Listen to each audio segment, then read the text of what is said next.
Greetings, I am Tantus Naravan Dracovin, Lord and Emperor of the Dracovin Empire, and welcome. Today I'm going to talk about a new game that I haven't talked about before, but I wanted to bring it in and talk a little about it. Vampire the Masquerade. I've actually started running a game of that again.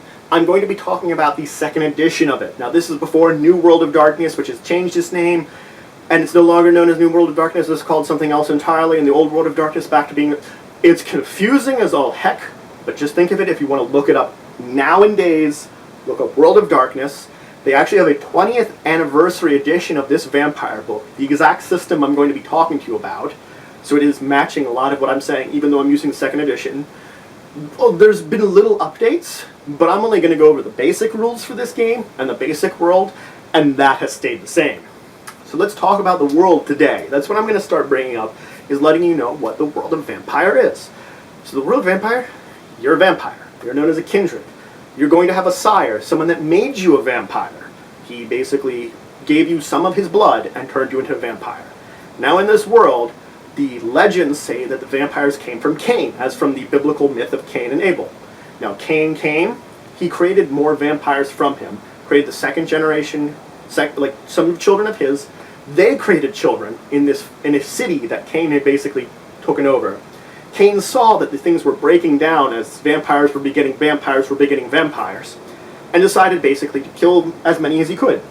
He killed off all of his children, and from those children before him, there were supposed to be 13 left. These are known as generations of vampires. So Cain was first, second generation are supposed to be pretty much all killed off, and third generation, 13, were supposed to have remained. They're known as the antediluvians. From those 13, all vampire clans and groups can sort of trace their bloodline. I will show you what about the clans and the bloodlines in a little bit, but let me go on about some of the other important information to know. So everyone needs to drink blood. You're going to have basically an amount of blood in your body, you spend it every day, you have to get more. Now you have a hunger for that blood. Now if you allow yourself to get too hungry, you might worry about the beast. The beast is the savage sort of monster inside every vampire that needs that blood, and when you lose control of it, you can go on murdering sprees, and that can be bad, because that leads us into the Masquerade. That's the title. The Masquerade is vampires hiding in human society, getting along with humans, basically existing and hiding their presence. Now again, not all vampires think of the Masquerade as very important, but when you run this game, normally you run it under the assumption that you're going to think about that. Now, everybody's going to have a generation. I sort of mentioned it before with Cain. Your generation is going to be from, more than likely, you're going to start at 13, you can drop it down to something like 9 as a normal starting character. There can be games where your storyteller allows you to go to lower generation, but it's usually built in. It's going to be a more powerful game though. Now there are generations below 13, but those you're petering out what you can actually have. There's 14 and 15, and they're the end of the line vampires. After them, they can't make any more vampires. So we have your starting character very far away. Now, your character is probably not going to change their generation. There is a way to do it, but it is highly looked down on vampire society. You have to diabolize someone else. You basically drain all the blood from another vampire and kill them and steal their power.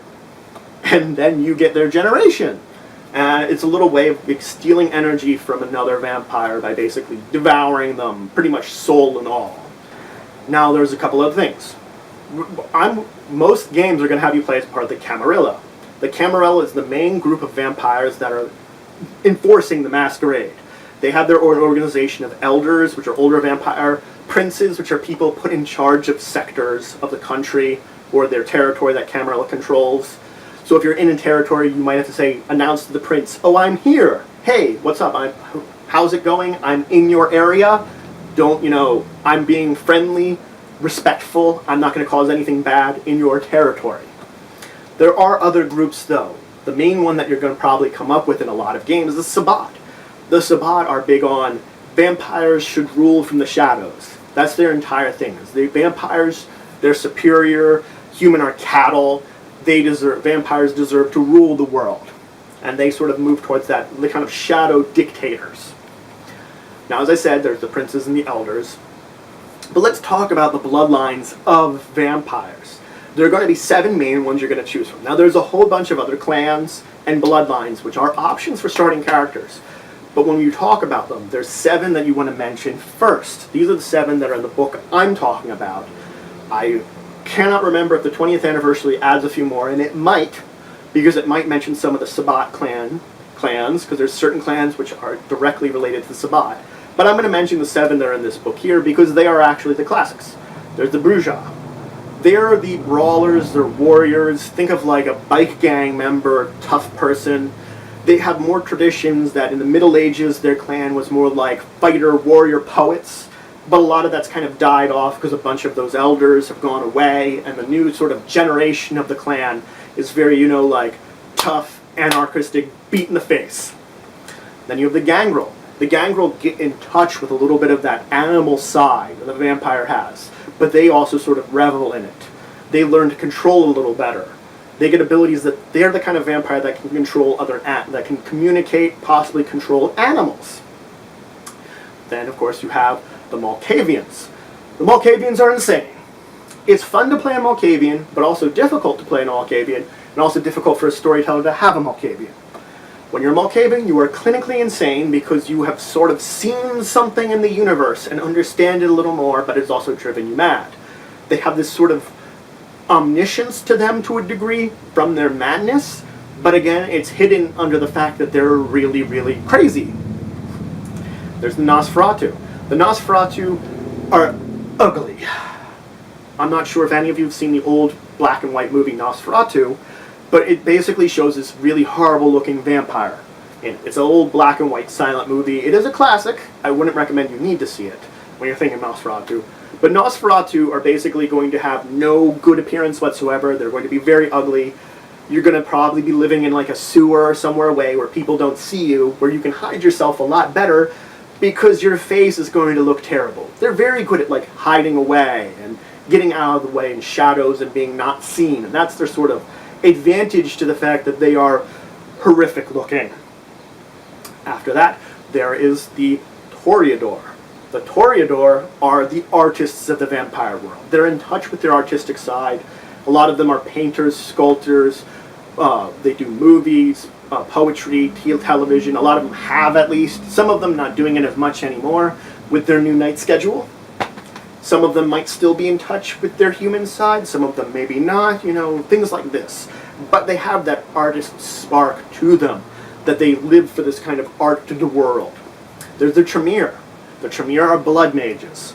They have found a way to wield magic through their blood.